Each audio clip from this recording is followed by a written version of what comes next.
Matthew 12:30 to 31. I tell you, every kind of sin and slander can be forgiven, but blasphemy against the Spirit will not be forgiven. Nakamamatay, mockery. Lord, salamat sapagkat kayo po ay buhay. At sa pagkilala namin sa iyo, kami makaiiwas sa kamatayan, kamatayang spiritual. Salamat, Panginoon, dahil kayo ay nagpapaliwanag, nagtuturo, umaakal, at ngayon dalangin namin kayo po ang mangaral.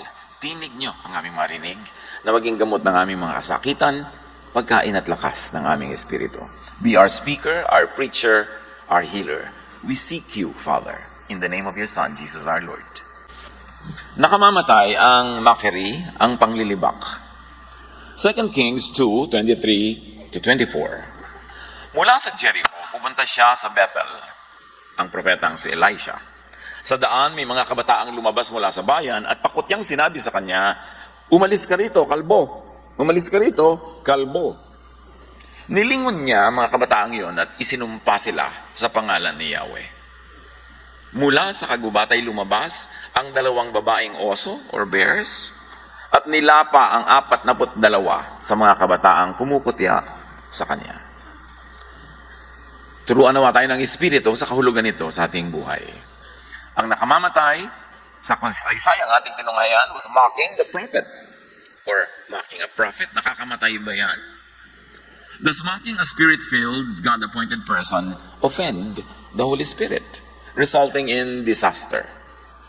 Ephesians 4:30, at huwag ninyong saktan ang kalooban ng Espiritu Santo. Mark 3:29, but anyone who speaks against the Holy Spirit will never be forgiven. Yung ginawa ng 42 kabataang ito was not a speech, a statement, a position against the Holy Spirit na nagdulot ng napakabigat na kaparusahan. 2 Kings 2:23, sa pagpapatuloy ng kwento at ating tunghayan muling isa-isa, from there Elijah went up to Bethel. So the God-anointed prophet was on an errand for a God-appointed work. Yung kanyang lakad na ito, yung kanyang sadya, yung pakay niya ay utos ng Diyos. Ito isang banal na lakad, banal na gawain. And he was walking along the road. Some boys came out of the town and jeered at him. Sabi ng easy to read version, he was walking up the hill to the city and some boys were coming down out of the city. At sabi nila, get out of here, Baldy. Get out of here, Baldy. Paulit-ulit sila. At ang sabi ng easy to read version, go away, you bald-headed man. Go away, you bald-headed man. In other words, tinutuyan nila itong propeta, tinutukso nila, nililibak nila dahil sa kanyang pagiging kalbo. At maaaring dahil pa sa ibang dahilan, pero yung pinaka-visible lamang ay yung kanyang situation that was different from the situation of the young men who were obviously still full of air. They were rude, they were insulting to the person because of his appearance. Sa paghanap kasi natin ng dahilan, bakit naman gano'n ang parusa? Kailangan nating isa-isahin ang mga posibleng dahilan. They were rude to the man of God because of his otherness. Kakaiba siya sa kanila. Iba siguro ang itsura, iba ang edad, iba ang kapal ng buhok, at may iba pa siguro mga kaibahan. But they were labeling a person with a very unkind label. They were excluding him because of his personal attributes. They were unkind and cruel just because he was not like them. And they were shouting at him to not affect the will of God. Inutusan ang propeta na umakyat dito sa lugar na ito at may gawin. So, huwag kang pumasok dito, kalbo. Huwag ka dito pumasok. They were shouting at him to not go up the mountain, which means to not enter the city, which means to not do his errand, which means to not obey God. Matthew 12:30, whoever is not with me is against me, sabi ni Jesus. And anyone who does not work with me is working against me. At dapat nating ma-appreciate, mga kapatid, na pagka sinasabi na whoever is not with me, who is not working with me, is not only limited to working with the personality or the person of God or the person of Jesus, but whoever is sent by God to do His will, and you don't work with this person, you are working against God. That's what Jesus was saying. And the boys were exactly doing that. They were working against God. We are not told how important, how urgent the mission of this prophet was, but these boys were preventing him from doing it. The boys were intimidating the prophet to do his calling. At aatakin siya sa kanyang probably, socially, culturally weak point, yung itsura niya. At marami sa atin, mga kapatid, kuminsan, hindi natin magawa yung matataas na tawag sa atin ng Diyos dahil pinanghihinaan tayo ng loob sa panglilibak, pagpapahina ng loob ng mga tao na ina-attack nila tayo sa ating weak point. Kuminsan, itsura mo yun. Kuminsan siguro, apelyido mo yun. Kuminsan, kung ano man yun. That they think is your weakness, they will attack you there. But in the end, they prevent you from becoming the person that God wants you to be, from doing what God wants you to do. 2 Kings 2:24, sa pagpapatuloy, nililibak siya, he turned around, looked at them, and called down a curse on them in the name of the Lord. Elijah looked back and saw them. He asked the Lord to cause bad things to happen to them. Paliwanag ng easy-to-read version. Pag nahihirapan kayo magbasa ng mga mahirap maintindihan, there are easier-to-read versions. Kaya dapat marami kayong version binabasa para luminaw lalo yung kahulugan. This was a very, and still is, a very uncomfortable truth. Why would the man of God call down curses in the name of God, and God answers it, and uses two very strong, matatapang na mga bear, she-bears, alam niyo yung mga bagong panganak na mga bear, at ano mga hayop na bagong panganak, ubod ang tapang, at nilapa ang mga kabataan na ito. It's very uncomfortable. Elisha looked at them, so there was an eye contact. Alam niyo, pag may eye contact, a lot of energies can transfer. And he called down a curse on them, and it was effective. Mysterious, disconcerting, disturbing, but it's a fact that it happened. Hindi tayo magre-reklamo why it happened kasi hindi in-explain. Pag-aralan na lang natin so it won't happen in our lives. We can recall a similar occurrence of contact, but the opposite happened. This story we are looking at is a story about the prophet and these boys. But then there was Peter and a man who was paralyzed. And they had eye contact too. But what happened was the opposite. Acts 3, 1-8. Peter and John looked up at the crippled man and said, "Look at us." He looked at them. He thought they would give him some money. But Peter said, "I don't have any silver or gold, but I do have something else I can give you. By the power of Jesus Christ of Nazareth, stand up and walk." Immediately his feet and legs became strong. He jumped up, stood on his feet, and began to walk. He went into the temple area with them. He was walking and jumping and praising God. Ibang-iba ang nangyari, pero pareho ang method. There was communication, there was eye contact, there was a transfer of energy, but this time the man got better. In the other story, they were all ripped apart and torn to pieces by bears. This eye contact with and the words from the man of God could be powerful and effective. This is mysterious. It's inspiring. And it's here. It's a fact. James 5:16, the prayer of a righteous person is powerful and effective. And as we have seen in the two examples, it's powerful and effective both ways.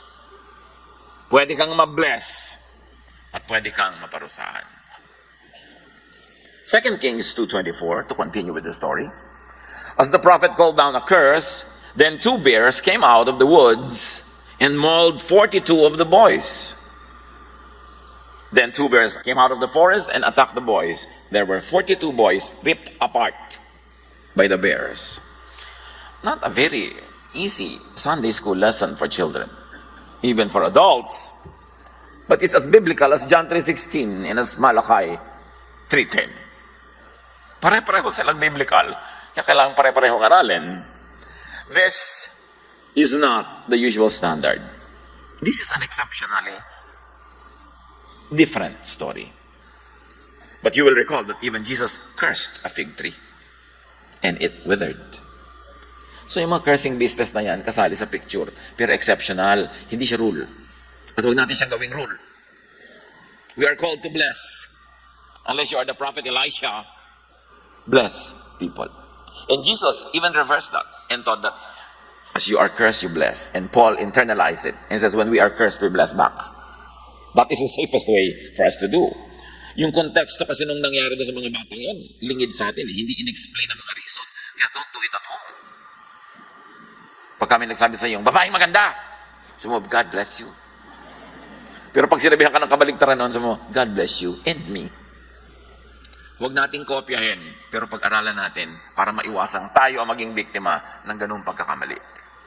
The boys rejected and jeered the messenger of God. That's the fact on the ground. That's the fact on the table.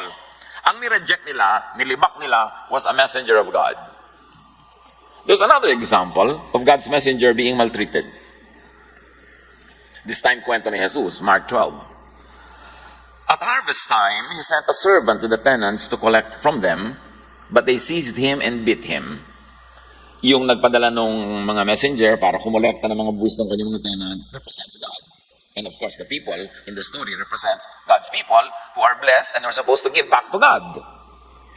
Then he sent another servant to them. They struck the man on the head and treated him shamefully.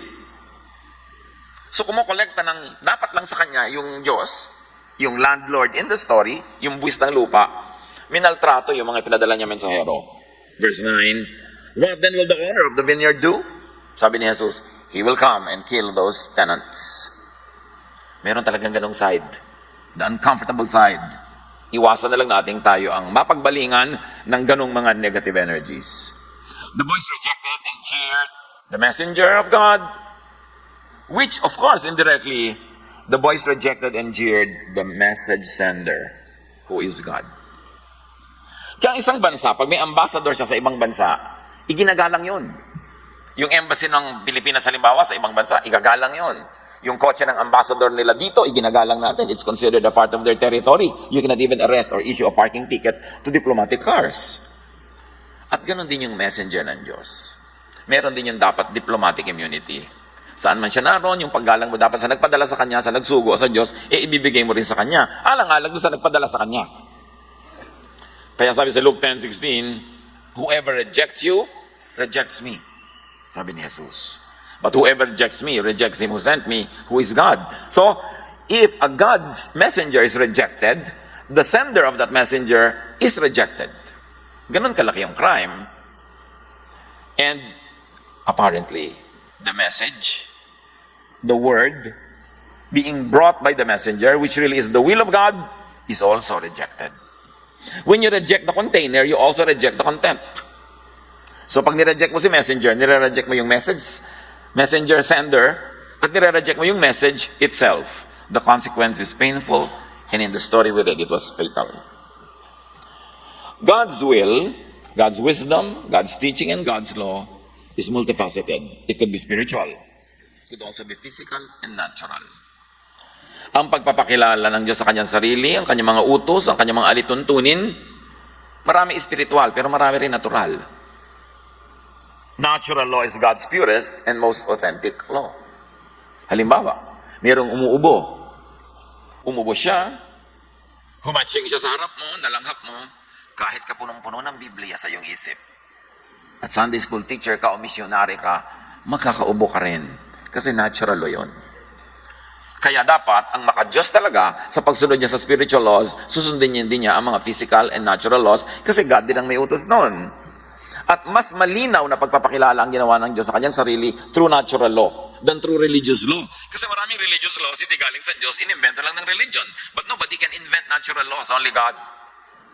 Romans 1:20, for since the creation of the world, God's invisible qualities, His eternal power and divine nature had been clearly seen, being understood from what has been made.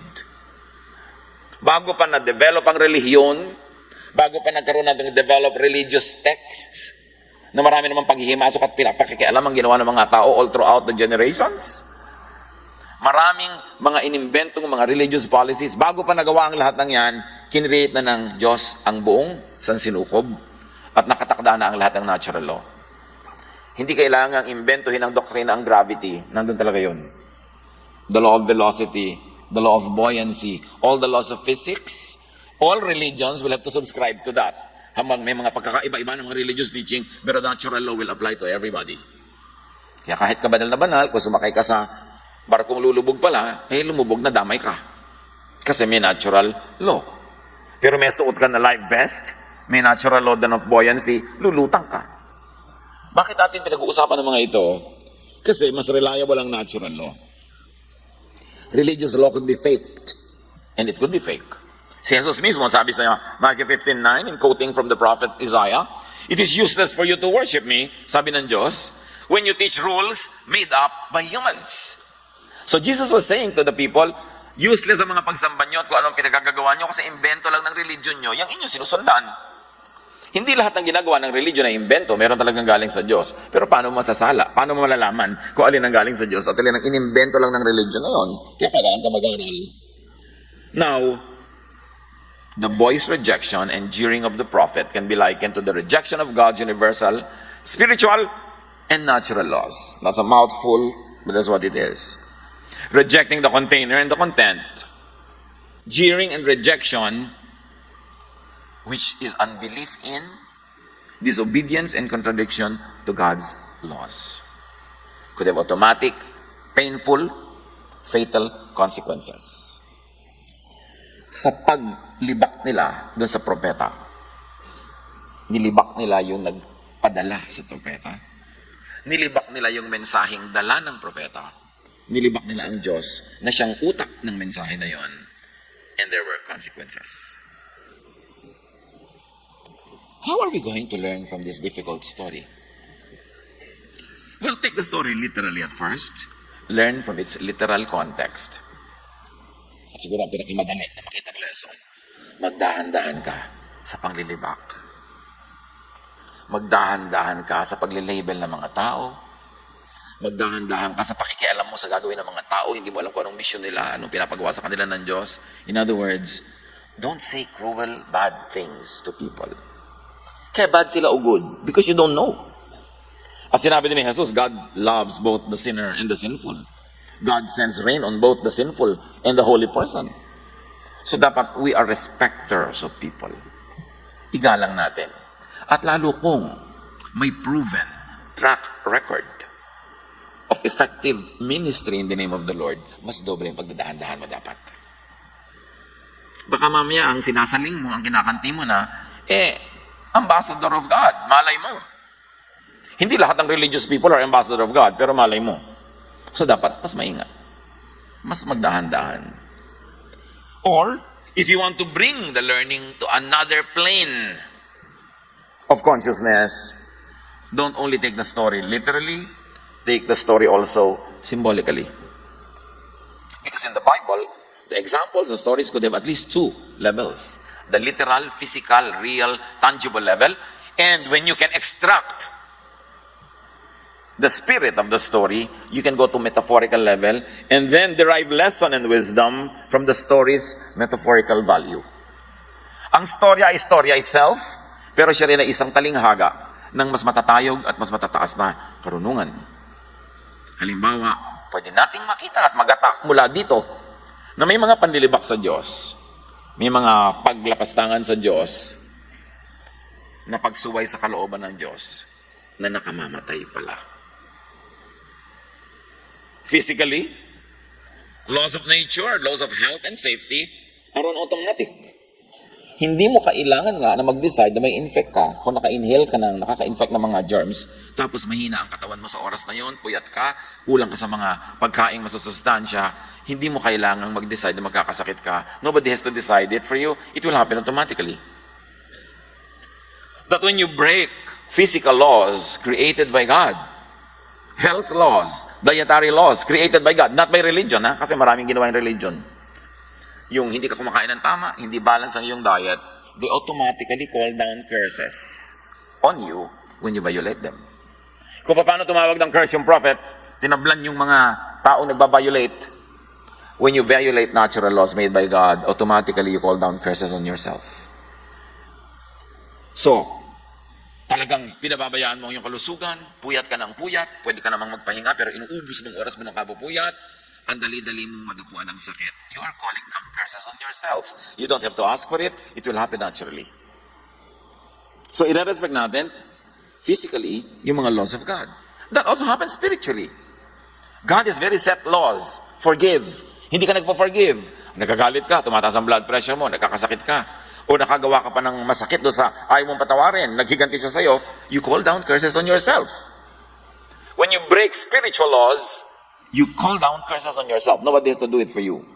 And also, when you break laws, universal laws of God that cover our emotions, yung mga emotionally important laws like have peace, like make friends, like be at peace with your neighbors, natatanggal ang kasiyahan mo at tumatawag ka ng lungkot automatically. So this calling down of curses by the prophet is a physical activity, and yet spiritually speaking, we can all do it without even being aware that we are calling down curses on ourselves. May tindahan ka, ayaw mong bantayan, panay ang pasyal mo, panay ang lakwatsa mo, panay ang text mo, kinukupitan ka na ng mga tindera, nalugi ka, nagsara ka, your activity is calling down curses on yourself. Kaya ang sabi ko, maraming level ng pagbasa. Babasahin mo yung kwento literally, pero ang pinakamahalaga, itaas mo ang antas ng pag-aaral at hanapin mo yung spiritual values ng mga detalye ng kwento. Tanong, meron kaya ngayong mga oso, these bears, na binubugbog at nginangat-ngat ka o ang iyong mga mahal sa buhay because you offend a messenger, a message, a law of God? Kasi pwede. Minsan hindi mo alam ano bang dahilan ng mga sorrows ko, ano bang dahilan ng mga problema ng anak ko, ano bang problema namin pamilya. Baka meron kayong ginagawa that automatically call down curses on yourselves.